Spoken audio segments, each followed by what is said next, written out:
So I'm starting off my new worm bins. These are outdoor. These are for red wigglers.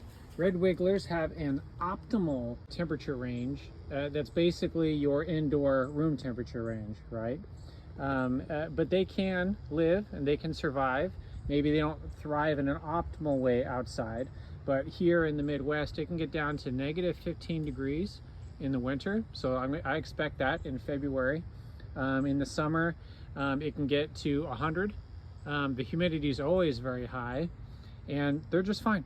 They're just pumping out work for me all the time. Now in the winter, don't overfeed if these are outdoors, because they're not as active, right? Give them some food, let it rest, right? But in the summer, they're going to be more voracious and they're going to be active.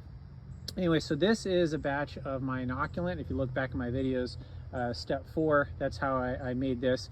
When I put together mixes for soils, there's always vermicompost in there, which is just basically this, the bedding of the worms.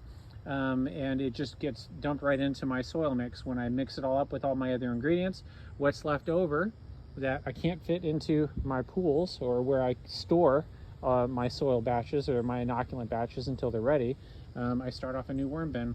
So this here is just a couple gallons of material. Each one of these is a couple gallons of material. I'm running over some leaves with my lawnmower. Right? I just take it out of the bagger.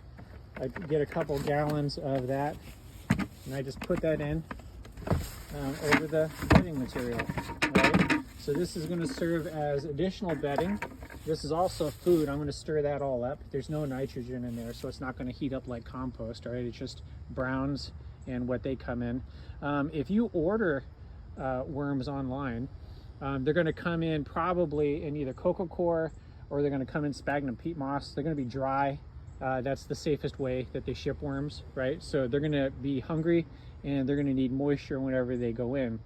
So if you choose to have them indoors or you choose to have them outdoors, either way, you're going to need to come up with some more bedding. This is mine of choice, right? Because it's a more natural thing that they can start off in. An alternate is shredded cardboard, right? You could go to the store and get some sphagnum peat moss, or you can get some coco coir. That's just not what I like to do. I like to use what I just have around, so I'm not just running around buying stuff. So I'm going to mix this all together. You're going to get a blend, right? Then I'm going to cover that with some grains.